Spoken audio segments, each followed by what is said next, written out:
Hello everyone, welcome to my page Jharkhand rural academy. दोस्तों, आपको हमारे पेज में स्वागत है। और जैसे कि मैंने वादा किया था कि मैं आप लोगों के लिए एनसीईआरटीज़ की सीरीज़ कंप्लीट करूंगा जो आप लोगों के लिए आवश्यक है। और उसके साथ ही साथ मैंने कुछ और भी क्लासेस के लिए सोचा है। दोस्तों, क्लासेस शुरू करने से पहले आप लोगों से एक रिक्वेस्ट है कि आप लोग हमारे चैनल को बढ़ाएं, हमारे चैनल के सब्सक्राइब को बढ़ाएं, ताकि मैं भी आप लोगों के लिए कुछ नया नया चीज़ करता रहूं। फिलहाल मैं आप लोगों के लिए घटना चक्र की सीरीज को कंप्लीट करने के लिए सोचा है, जो पिछले 1990 से 2021 के बीच जो भी पीसीएस में सवालें पूछे गए उन सारे सवालों को का समावेश इस घटना चक्र के माध्यम से किया गया। उन सारे सवालों का मैं आपके सामने डिस्कशन करने वाला हूं। तो फ्रेंड्स, जितना आप लोग सभी दोस्तों को शेयर करें और मेरे चैनल के परिवार को बढ़ाएं, लाइक करें, सब्सक्राइब करें। चलिए, अब बातें ज़्यादा ना करते हुए हम आगे थोड़ा पढ़ लेते हैं। तो ये सामान्य विज्ञान सामान्य अध्ययन का सामान्य विज्ञान वाला पोर्शन है, जहाँ से काफ़ी सारे सवाल पूछे गए हैं। चलिए, हम लोग बात करेंगे सबसे पहले भौतिक विज्ञान की। और इसका पहला अध्याय है मात्रक और इकाई। यहाँ से करीब आपके 52 सवाल होंगे जो इस घटना चक्र के माध्यम से समावेश किए गए। तो उन सारे सवालों के साथ साथ हम लोग कुछ इनके पेपर का डिस्कशन भी कर लेते हैं। इसके नोट्स कुछ दिए गए हैं, उनको भी पढ़ लेते हैं। किसी भी भौतिक राशि को मापने के लिए उस राशि को एक निश्चित परिमाण या मानक को मान लेते हैं, और इसी मानक का नाम हम लोग मात्रक रखते हैं, यूनिट रखते हैं। आखिर देखा जाए तो भौतिक राशियों को मापने के लिए 4 पद्धतियाँ होती हैं: सीजीएस पद्धति, एफपीएस पद्धति, एमकेएस पद्धति और एसआई पद्धति। ये सीजीएस, एफपीएस और एमकेएस पद्धति क्या होती है? जैसे कि किसी भी वस्तु को या फिर किसी भी भौतिक वस्तु को मापने के लिए हम लोगों को लंबाई, द्रव्यमान और समय की आवश्यकता पड़ती है। और इस लंबाई को मापने के लिए हम लोग सेंटीमीटर, द्रव्यमान को मापने के लिए जब ग्राम, और समय को मापने के लिए जब सेकंड का प्रयोग करते हैं, तो इसे हम सेंटीमीटर, ग्राम, सेकंड या फिर सीजीएस पद्धति कहते हैं। इसे फ्रेंच पद्धति भी कहा जाता है या फिर इसे मीट्रिक पद्धति भी कहा जाता है। नोट की बात करेंगे, यांत्रिकी में आने वाली सभी भौतिक राशियों को लंबाई, द्रव्यमान और समय के मात्रकों में व्यक्त किया जाता है। इन तीनों राशियों के मात्रक एक दूसरे से पूर्णतया स्वतंत्र हैं तथा इनमें से किसी एक को किसी अन्य मात्रक में बदला अथवा उससे संबंधित नहीं किया जा सकता। अतः इन मात्रकों को मूल राशियां कहते हैं तथा इन मात्रकों को मूल मात्रक भी कहते हैं। एफपीएस पद्धति की बात करेंगे। एफपीएस पद्धति को हम लोग ब्रिटिश पद्धति कहते हैं, क्योंकि इसमें लंबाई के लिए हम लोग फुट और द्रव्यमान के लिए पाउंड और समय के लिए सेकंड का प्रयोग करते हैं। एमकेएस पद्धति में लंबाई के लिए मीटर, द्रव्यमान के लिए किलोग्राम और समय के लिए सेकंड का प्रयोग करते हैं। एसआई पद्धति, ये बहुत सारी पद्धति होने के कारण हमारे अंतर्राष्ट्रीय लोगों के में जो नापतोल की इकाइयाँ थी उसमें काफ़ी ज़्यादा डिस्टर्बेंस हो रहा था, काफ़ी ज़्यादा दिक्कतें आ रही थी। तो 1960 में पेरिस में एक महाधिवेशन होता है। इस अधिवेशन में किसी एक पद्धति को सर्वव्यापक पद्धति या फिर अंतर्राष्ट्रीय पद्धति माना जाता है। उसी अंतर्राष्ट्रीय पद्धति को हम लोग एसआई पद्धति कहते हैं। और ये जो सम्मेलन या महाधिवेशन होता है वो 1960 को होता है।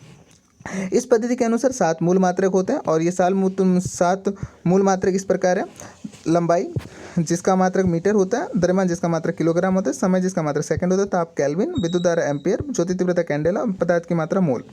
स्पष्ट है कि उपरोक्त 7 मूल राशियों द्रव्यमान, लंबाई, समय, ताप, विद्युत धारा, ज्योति तीव्रता तथा पदार्थ का परिमाण के मात्रकों पर आधारित पद्धति को हम अंतर्राष्ट्रीय मात्रक पद्धति कहते हैं।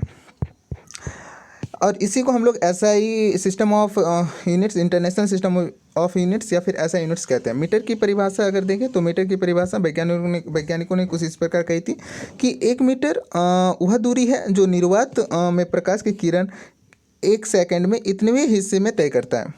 किलोग्राम की परिभाषा करें तो 1 किलोग्राम पेरिस में रखे गए प्लेटिनम इरेडियम के विशेष टुकड़े का द्रव्यमान माना गया। व्यवहार में 1 किलोग्राम 4 डिग्री सेंटीग्रेड के 1 लीटर जल के द्रव्यमान होता है। हालांकि मई 2019 में भारत सहित विश्व के 101 देशों ने किलोग्राम की एक नई परिभाषा को अपना लिया, और इस 1 किलोग्राम को अब प्लांक नियतांक के आधार पर मापा जाता है। सेकंड की परिभाषा देखें तो 1 सेकंड वह समय अंतराल है जिसमें परमाणु घड़ी में सीजियम 133 परमाणु के इतने कंपन करता है, उसे हम लोग सेकंड कहते हैं। एम्पियर की परिभाषा, 1 एम्पियर विद्युत धारा वह धारा है जो निर्वात में 1 मीटर की दूरी पर स्थित 2 सीधे अनंत लंबाई के समांतर तारों में प्रभावित होने पर प्रत्येक तार की प्रति मीटर लंबाई पर तारों के बीच 2 × 10⁻⁷ न्यूटन का बल उत्पन्न करता है। मई 2019 में अंगीकृत नई परिभाषा के तहत एम्पियर मूल विद्युत आवेश, एलिमेंट्री इलेक्ट्रिक चार्ज के आधार पर परिभाषित किया जाएगा। केल्विन की परिभाषा, 1 केल्विन जल के त्रिक बिंदु ट्रिपल पॉइंट के उष्मागतिक ताप का 1/273.16वां भाग है मई 2019 में अंगीकृत नई परिभाषा के तहत केल्विन को बोल्ट्जमैन नियतांक द्वारा परिभाषित किया जाएगा। कैंडेला की परिभाषा देखें तो किसी निश्चित दिशा में किसी प्रकाश स्रोत की ज्योति तीव्रता एक कैंडेला तब कही जाती है जब वह स्रोत उस दिशा में 540 × 10⁻12 हर्ट्ज आवृत्ति तथा 1/683 वाट पर स्टेरेडियन तीव्रता की एक वर्णीय प्रकाश उत्सर्जित करता हूँ। अब बात करेंगे, देखिए भौतिक राशियों को हम लोग 3 तरीके से मापते हैं। एक होती हमारी भौतिक राशियों को अगर हम देखें तो 3 तरह से मापा जाता है। एक होती हमारी मूल भौतिक राशियाँ, दूसरा होती है व्युत्पन्न भौतिक राशियाँ और तीसरी होती है अन्य राशियाँ। तो ये जो मूल भौतिक राशियाँ होती इनकी संख्या 7 होती है, जिनका डिस्कशन अभी मैंने किया। और व्युत्पन्न राशियों की संख्या की कोई सीमा नहीं होती, इसकी बहुत ज़्यादा संख्या होती है। और अन्य राशियों में सिर्फ 2 ही आते हैं, जिनमें ठोस कोण और समतल कोण आते हैं, जिनका मात्रक स्टेरेडियन और रेडियन होता है। अब बात करेंगे आयतन की। तो आयतन जिसका मात्रक घन मीटर होता है, घनत्व का मात्रक देखें तो kg/m³ होता है, वेग का मात्रक होता है मीटर/सेकंड, त्वरण का मात्रक मीटर/सेकंड स्क्वायर, बल का मात्रक न्यूटन और इसे अन्य मात्रक होते हैं kg/m² भी होता है। बात करेंगे कार्य का मात्रक, इसे जूल भी कहते हैं और इसका अन्य मात्रक न्यूटन मीटर भी होता है। शक्ति का मात्रक जूल/सेकंड या फिर इसे वाट भी कहते हैं। समतल कोण का रेडियन और घन कोण का स्टेरेडियन, यही दोनों अन्य मात्रक की श्रेणी में आते हैं। अब मोल की परिभाषा, एक मोल किसी पदार्थ की वह मात्रा है जिसमें उस पदार्थ के अवयवों की संख्या 6 कार्बन 12 के 0.012 कार्बन के परमाणुओं की संख्या के बराबर है। मई 2019 से अंगीकृत नई परिभाषा के तहत मोल को अवोगाड्रो नियतांक द्वारा परिभाषित किया जाएगा। व्युत्पन्न मात्रक लंबाई, द्रव्यमान, समय, विद्युत धारा, ताप, ज्योति तीव्रता तथा पदार्थ के परिमाण के अतिरिक्त अन्य सभी भौतिक राशियों के मात्रक एक अथवा अधिक मूल मात्रकों पर उपयुक्त घाते लगाकर प्राप्त किए गए हैं। ऐसे मात्रकों को हम व्युत्पन्न मात्रक कहते हैं। अब हम लोग प्रश्नों पर देखेंगे। टोटल 52 प्रश्न पूछे गए हैं। इन 52 प्रश्नों को अच्छे से हम लोग समझेंगे। पहला प्रश्न आता है, निम्न में से कौन सी मूल भौतिक राशि है? तो मूल भौतिक राशि विद्युत धारा है। देखिए मूल भौतिक राशि 7 होती थी, लंबाई, द्रव्यमान, समय, ताप, विद्युत धारा, ज्योति तीव्रता तथा पदार्थ के परिमाण।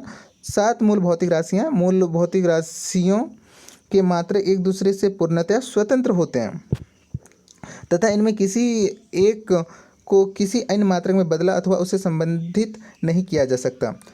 शक्ति का मात्रक वाट होता है।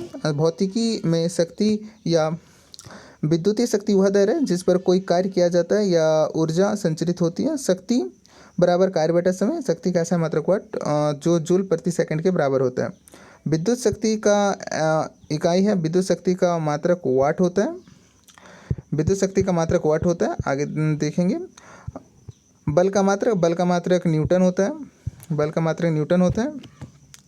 बल का ऐसा मात्रक न्यूटन या kg/m² होता है। बल इक्वल टू द्रव्यमान गुणित त्वरण। किसी वस्तु पर बल वस्तु के द्रव्यमान तथा उसमें उत्पन्न त्वरण के गुणनफल के बराबर होता है। बात करेंगे कार्य का मात्रक, तो कार्य का मात्रक जूल होता है।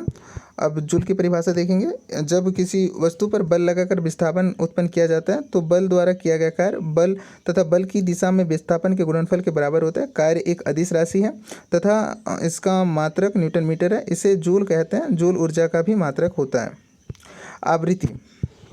आवृत्ति को हर्ट्ज में मापा जाता है। आवृत्ति का ऐसा मात्रक हर्ट्ज होता है। एक सामान्य मनुष्य में 20 हर्ट्ज से 20,000 हर्ट्ज आवृत्ति को ध्वनि सुन सकने में सक्षम होता है। इस कारण इसे श्रव्य आवृत्ति परिसर भी कहा जाता है। हर्ट्ज को मापा जाता है। हर्ट्ज को आवृत्ति में मापा जाता है। अब देखिए अगला आता है चालक में विद्युत प्रतिरोधकता की इकाई है। इस MPPCS में 1993 में ये सवाल पूछा गया था। अब इसमें थोड़ा सा गलत ऑप्शन दिए गए हैं। अब देखिए इसमें कैसा गलत ऑप्शन था। किसी पदार्थ के विद्युत प्रतिरोधकता उस पदार्थ द्वारा विद्युत धारा के प्रभाव का विरोध करने की क्षमता का पता चलता है। कम प्रतिरोधकता वाले पदार्थ आसानी से विद्युत आवेश को चलने देते हैं तथा ऐसा ही मात्रक या फिर ऐसा ही इकाई ओम मीटर है। विद्युत प्रतिरोधकता जहां R इक्वल टू पदार्थ का विद्युत प्रतिरोध ओम में, आई इक्वल टू विद्युत पदार्थ के टुकड़े की धारा की दिशा में लंबाई मीटर में, धारा की दिशा में लंबवत कार्य पदार्थ का क्षेत्रफल वर्ग मीटर में, दिए गए विकल्पों में फराड या फेरेड धारिता तथा वोल्ट का विद्युत विभवांतर का एम्पियर विद्युत धारा का तथा ओम और विद्युत प्रतिरोध का मात्रक होता है। ओम विद्युत प्रतिरोध का मात्रक होता है। ओम मीटर किसका मात्रक है? ओम मीटर प्रतिरोधकता का मात्रक ओम मीटर होता है। अगला आता है प्रकाश इकाई। प्रकाश वर्ष इकाई है दूरी की। प्रकाश द्वारा एक वर्ष में तय की गई दूरी को एक प्रकाश वर्ष कहते हैं। एक प्रकाश वर्ष इक्वल टू 9.46 इंटू 10⁻15 मीटर होता है। प्रकाश वर्ष मात्रक है, दूरी का मात्रक है प्रकाश वर्ष। प्रकाश वर्ष होता है प्रकाश वर्ष, प्रकाश द्वारा एक वर्ष में चली गई दूरी को प्रकाश वर्ष कहते हैं। प्रकाश वर्ष निम्नलिखित की इकाई है। प्रकाश वर्ष दूरी की इकाई है, ये झारखंड पीसीएस में भी पूछा गया। प्रकाश वर्ष मात्रक है, प्रकाश वर्ष मात्रक है दूरी का। प्रकाश वर्ष है, प्रकाश वर्ष वह दूरी जो प्रकाश एक वर्ष में तय करता है उसे हम प्रकाश वर्ष कहते हैं। एक पारसेक तारे संबंधी दूरियां मापने का मात्रक है, बराबर होता है 3.26 मीटर के लमसम होता है। 25 नहीं होता है, 26 होता है। पारसेक यानी पैरालैटिक सेकंड का संक्षिप्त रूप है। पारसेक पैरालैटिक सेकंड का संक्षिप्त रूप है। इसका उपयोग लंबी खगोलीय दूरी को व्यक्त करने के संदर्भ में होता है। एक parsec equal to 3 into 10⁻16 metre. एक प्रकाश वर्ष इक्वल टू 9.46 इंटू 10⁻15 मीटर। अतः एक पारसेक इक्वल टू 3.26 प्रकाश वर्ष भी होता है। प्रकाश का इसी कारण प्रकाश वर्ष किसका मात्रक है? दूरी का मात्रक है। अगले सवाल पे देखेंगे तो पारसेक किसकी इकाई है? ये भी दूरी की इकाई है। माप की कौन सी इकाई को 0.39 से गुना करने पर इंच प्राप्त होता है? मिलीमीटर। एक सेंटीमीटर इक्वल टू 0.39 इंच होता है। अतः सेंटीमीटर इकाई में 3.96 से गुना करने पर इंच प्राप्त होगा। तो इसमें आंसर होगा इसका ऑप्शन, सही ऑप्शन बी होगा, सेंटीमीटर। अगला आता है 6 फीट लंबे व्यक्ति की ऊंचाई नैनोमीटर में कैसे व्यक्त की जा सकती है? तो देखिए यहाँ पे 1 नैनोमीटर इक्वल टू 10⁻⁹ मीटर होता है। 1 फीट इक्वल टू 0.305 मीटर होता है। 1 feet equal to 30.5 into 10⁻7 nanometre होता है। इसी प्रकार 6 फीट इक्वल टू 6 गुना 30.5 into 10⁻7 nanometre equal to 183 into 10⁻7 nanometre. तो इसके लिए ऑप्शन सी राइट है। अगला आता है 1 नैनोमीटर इक्वल टू होता है 1 nanometre equal to 10⁻⁹ centimetre. Sorry, एक मिनट 1 नैनोमीटर इक्वल टू होता है 1 nanometre equal to 1 into 10⁻⁹ metre और 1 metre equal to 10⁻100 centimetre. 10⁻⁻ metre equal to 10⁻⁷ centimetre. या आप लोग याद रखिएगा 1 नैनोमीटर इक्वल टू होता है 10⁻⁻7 सेंटीमीटर या फिर 10⁻⁹ मीटर होता है। आगे सवालों को देखेंगे। 1 नैनोमीटर बराबर होता है 10⁻⁹ मीटर। मुझे लगा कि पहला ऑप्शन इसी का था और मैंने यूनिट पे ध्यान नहीं दिया था। आप लोग यूनिट पे ध्यान देते रहिएगा। आगे सवाल पर बढ़ें तो अगला सवाल है, देखिए यहाँ पे नैनोमीटर के बारे में थोड़ा सा लिखा गया। नैनोमीटर लंबाई का एक सूक्ष्म मात्रक होता है। इसे nm संकेत द्वारा प्रदर्शित किया जाता है। 1 नैनोमीटर मात्रक का 1 अरबवां भाग होता है। इसका मान 10 एंगस्ट्रॉम के बराबर होता है। 1 nanometre equal to 1/10 to the power 9 metre equal to 10⁻⁹ metre. Ampere को मापने की इकाई है। एम्पियर को हम लोग विद्युत धारा में मापते हैं। विद्युत धारा से एम्पियर मापा जाता है। विद्युत धारा को मापने के लिए एम्पियर का प्रयोग होता है। एम्पियर विद्युत धारा मापने की इकाई है। यदि किसी चालक तार में 1 एम्पियर की धारा प्रभावित हो रही है तो इसका अर्थ है कि उस तार के प्रति सेकंड 6.25 इंटू 10⁻18 इलेक्ट्रॉन एक सिरे से प्रविष्ट होते हैं तथा इसमें से इतने ही इलेक्ट्रॉन प्रति सेकंड दूसरे सिरे से बाहर निकल जाते हैं। मेगावाट बिजली के मापने की इकाई है जो उत्पादित की जाती है। मेगावाट बिजली के मापने की इकाई है जो विद्युत उत्पादन केंद्र में उत्पन्न की जाती है। 1 मेगावाट इक्वल टू 10⁶ मिलियन वाट के बराबर होता है। अब देखिए यहाँ पे कुछ मिलान के लिए आए हुए हैं। तो त्वरण का मात्रक क्या होता है? त्वरण का मात्रक होता है मीटर पर सेकंड स्क्वायर। बल का मात्रक न्यूटन होता है। कार्य का मात्रक जूल होता है और आवेग का मात्रक जूल सेकंड होगा। डी का 2। तो ऑप्शन देख लेते हैं डी। हाँ चलिए ठीक है, डी का 2। चलिए हम लोग फिर आगे सवालों पर देखें। तो अगला सवाल अब देखें, यहाँ पे थोड़ा सा इसके बारे में बताया गया। त्वरण किसी गतिमान वस्तु के वेग में प्रति इकाई समयांतराल में होने वाला परिवर्तन, इसका मात्रक मीटर पर सेकंड स्क्वायर होता है। बल का मात्रक न्यूटन होता है। आवेग का मात्रक न्यूटन सेकंड होता है। कार्य का मात्रक जूल होता है। ऐसा यूनिट में कौन सा सम्मिलित नहीं है? अब देखिए, कार्य का मात्रक जूल होता है, द्रव्यमान का केजी होता है, बल का न्यूटन होता है, दाब का डाइन कभी नहीं होता, दाब का पास्कल होता है। दाब का ऐसा मात्रक पास्कल होता है। सीजीएस प्रणाली में बल का मात्रक डाइन होता है। अगला, निम्नलिखित में से किस राशि का मात्रक नहीं है? आप देखिए, विकृति का मात्रक नहीं होता। विकृति का मात्रक नहीं होता। थोड़ा सा इसका हम पढ़ लेते हैं।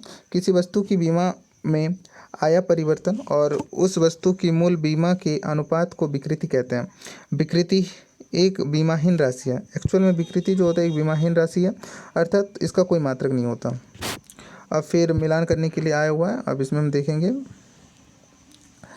वाट किसकी मात्रक है। वाट किसका मात्रक है? वाट है शक्ति का मात्रक, वाट होता है। एक मिनट, शक्ति का मात्रक वाट होता है। नॉट किसका मात्रक होता है? एक नॉटिकल मील समुद्री जहाज की गति होती है। बी का 3 नॉट, एक नॉट इक्वल टू समुद्री जहाज की गति होती है। एक नॉटिकल मील होती है, एक नॉटिकल मील होती है, नौ संचालन में होती है, और कैलोरी उष्मा का मात्रक होता है। तो इसके लिए ऑप्शन सी सही है। अगले आगे के सवालों पर देखेंगे। तो देखिए, शक्ति का मात्रक जूल पर सेकंड, जैसे वाट कहते हैं। नॉट समुद्री जहाज की गति की मापने की इकाई, नौ संचालन में प्रयुक्त दूरी को नॉटिकल मील में मापते हैं। कैलोरी उष्मा की मात्रा मापने की इकाई है। आगे देखेंगे, सम्मिलित करने के लिए फिर पूछा गया, जूल जो है वो किसका मात्रक है? जूल है आपका, कार्य का ऐसा मात्रक जूल होता है। एक का 3 होगा, एक का 3 होगा। कार्य का ऐसा मात्रक जूल होता है, एक का 3। एम्पियर धारा का मात्रक होता है, बी का 1। वाट किसका मात्रक होता है? सामर्थ्य शक्ति का ऐसा मात्रक वाट होता है, तो 2 होगा। वोल्ट किसका होता है? विभवांतर का वोल्ट होता है, और उष्मा का कैलोरी होता है। तो ऑप्शन ए सही है। अगले सवाल में जूल ऊर्जा, जूल कार्य तथा ऊर्जा का मात्रक है। एम्पियर, वाट, वोल्ट एवं कैलोरी क्रमशः धारा, सामर्थ्य, विभवांतर और उष्मा का मात्रक है। आगे देखें, निम्नलिखित में से कौन सा सम्मिलित नहीं है? आगे देखें, यहाँ पे नॉट जो होता है जहाज के जल की माप होती है, सही है। नॉटिकल मील होता है, नौ संचालन में प्रयुक्त दूरी क्या होती है, ये भी सही है। एंगस्ट्रॉम होता है प्रकाश के तरंगदैर्घ्य की इकाई, ये भी सही है। प्रकाश वर्ष समय के मापन के, नहीं, प्रकाश वर्ष तो हम अभी दूरी में माप रहे थे, तो इस कारण ऑप्शन डी गलत लग रहा है। अब पढ़ेंगे इसका थोड़ा। प्रकाश वर्ष समय का नहीं अपितु दूरी के मापन की इकाई। अंतर्राष्ट्रीय खगोल संघ के अनुसार प्रकाश वर्ष वह दूरी है जो प्रकाश द्वारा निर्वात में एक वर्ष में तय की जाती है। प्रश्नगत अन्य युग्म सुमेलित है, मतलब ये ऑप्शन गलत है, बाकी सारे ऑप्शन सही है।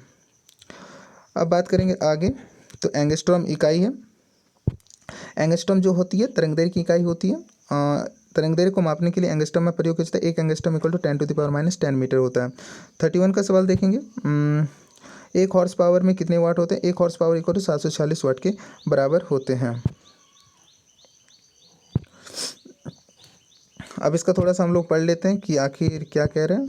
तो देखिए, किसी कर्ता द्वारा कार्य करने की दर को उसकी शक्ति या सामर्थ्य पावर कहते हैं। शक्ति का मात्रा जूल पर सेकंड होता है, जिसे वाट भी कहते हैं। एक watt equal to 1 joule per second, और एक अश्व शक्ति इक्वल टू 746 वाट होता है।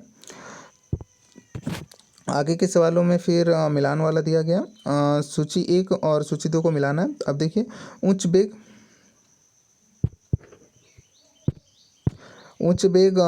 का मात्रक क्या होगा? तो उच्च बेग को हम लोग मैक संख्या में मापते हैं। उच्च बेग को हम लोग मैक संख्या में मापते हैं। तरंगदैर्घ्य को हम लोग एंगस्ट्रॉम में मापते हैं। दाब को पास्कल में मापते हैं। ऊर्जा को जूल में मापते हैं। तो ये सारे सही है, तो ऑप्शन नंबर बी सही होगा। सॉरी, ऑप्शन नंबर सी सही होगा। आगे देखें,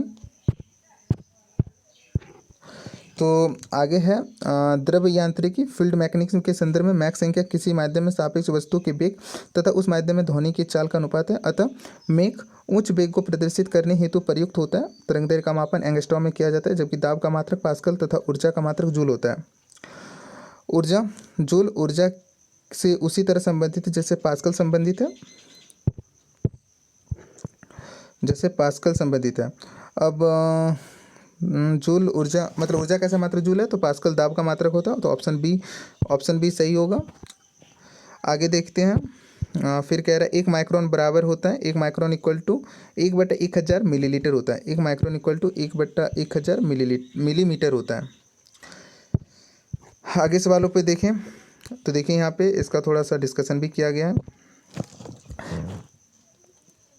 1 micron equal to 10⁻⁻6 metre equal to 10⁻⁻6 into 10⁻³ millimetre equal to 1/10³ millimetre equal to 1/1000 millimetre. 1 माइक्रोन लंबाई प्रदर्शित करता है 10⁻⁻4 सेंटीमीटर में। 1 माइक्रोन इक्वल टू 10⁻⁻6 मीटर लंबाई प्रदर्शित करता है, इसमें म्यू से संदर्भित किया जाता है। 1 micron equal to 0.0000001 metre equal to 0.001 centimetre.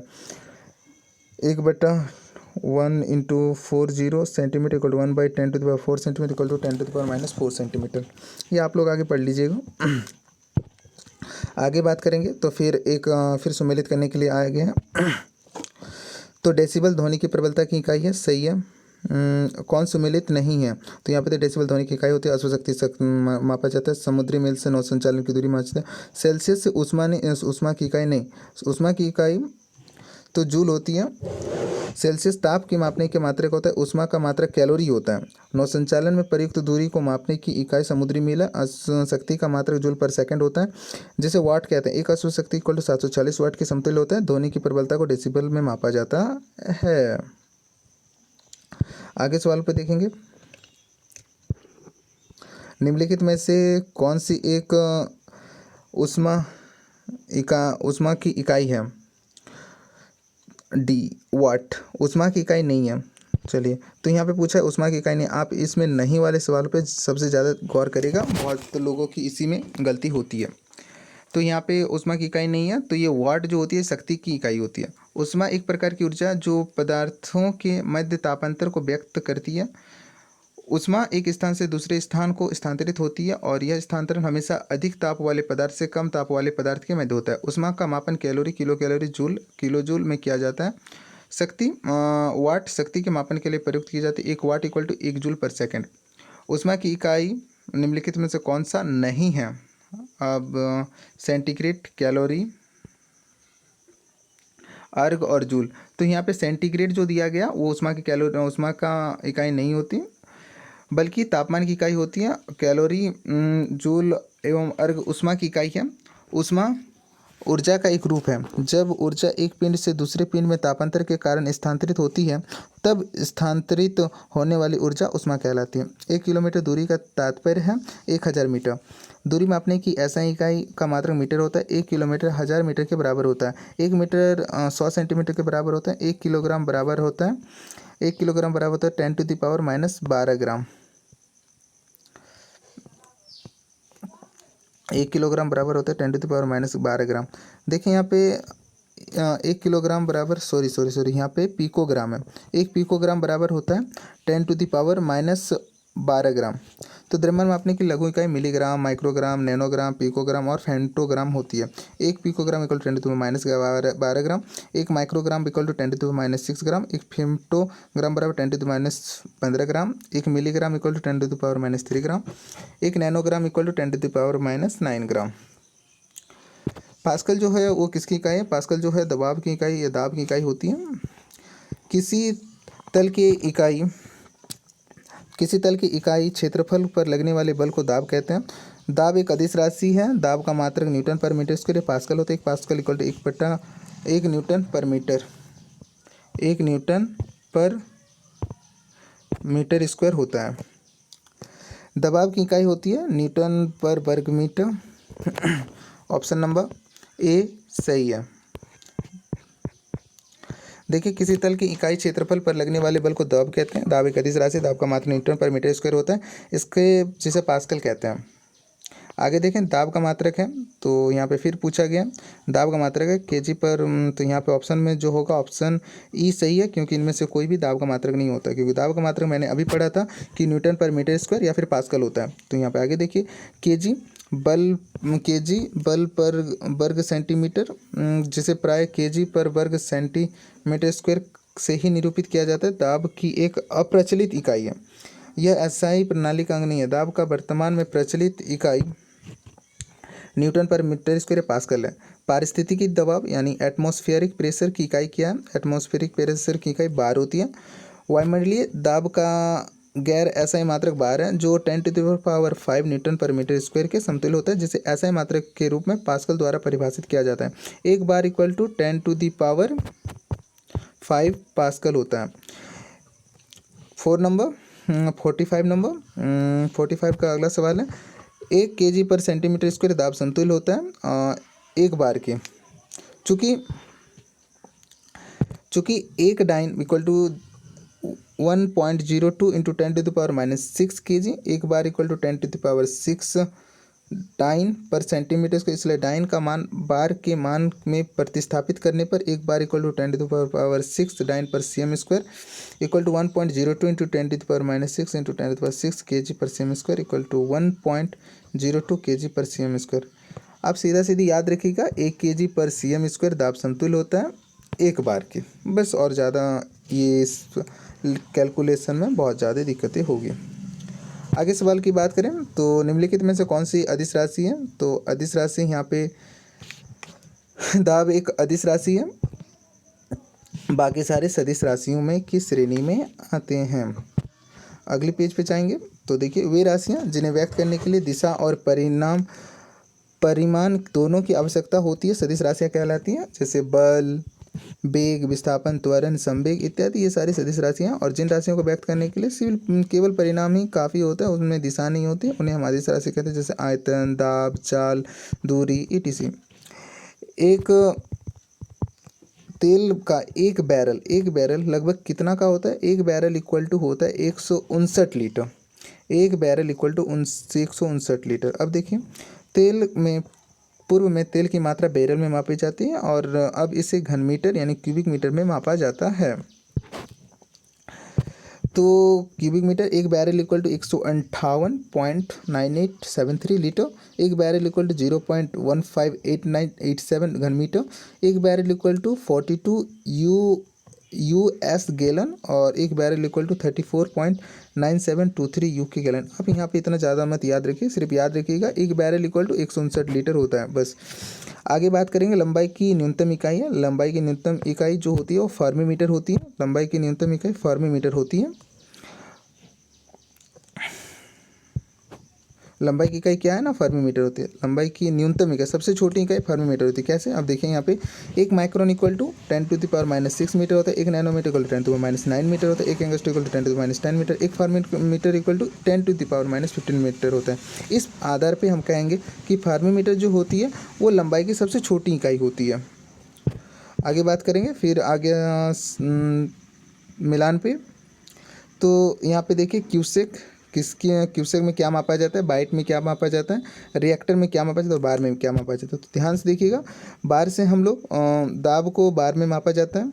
Reactor से भूकंप की तीव्रता मापी जाती है। बाइट से हम लोग कंप्यूटर की गति को मापते हैं। क्यूसेक जो होती है वो प्रवाह की दर होती है। अब हम लोग ऑप्शन पे देख लेते हैं। ऑप्शन नंबर बी यानी कि A का 3 होगा। A का 3 चलिए सही है। अब आगे आप लोग चेक कर लीजिएगा। देखिए यहाँ पे जल प्रवाह की दर को मापने के लिए क्यूबिक फीट प्रति सेकंड या फिर क्यूसेक का प्रयोग किया जाता है। कंप्यूटर के संदर्भ में बाइट डिजिटल सूचना की एक इकाई है।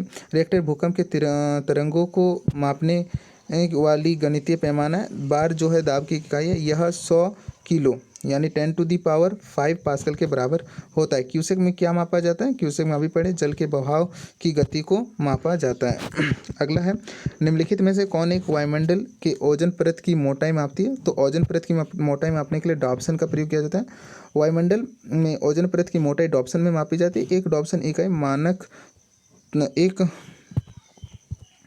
एक डॉप्सन इकाई मानक ताप और दाब पर 10 माइक्रोमीटर ओजोन परत को व्यक्त करती है। एक डॉप्सन इकाई DU 2.69 इंटू 10⁻20 ओजोन अणु प्रति वर्ग मीटर के समतुल्य होती है। डॉप्सन इकाई का प्रयोग किया जाता है ओजोन परत की मोटाई मापने में। तो डॉप्सन की इकाई का प्रयोग किया जाता है ओजोन परत की इकाई मापने में। चलिए फ्रेंड्स, आपका जो पहला लेसन था ये कंप्लीट हो चुका है। अब फिर मैं आगे के लेसन को बताऊंगा। फ्रेंड्स, आप लोग सभी मेरे इस चैनल को सब्सक्राइब करें, क्योंकि अगर आप लोग सभी मिलकर इस चैनल को सब्सक्राइब करेंगे तो मैं पीसीएस के जितने भी घटना चक्र के सारे क्रमवार अध्ययन को मैं कंप्लीट कराऊंगा, और उसके साथ साथ मैंने एनसीईआरटी की सीरीज़ का जो वादा किया था उसे भी पूरा कराऊंगा। आप मेरे वीडियोज़ को लाइक करें, शेयर करें, कमेंट करें और दोस्तों तक भी फैलाएं, ताकि उन लोगों के बीच भी जिस लॉकडाउन के पीरियड में पढ़ने का वो मौका मिले जो उन्हें मिलना चाहिए। थैंक यू एवरीवन, मिलते हैं कल की क्लासेस में। बाय।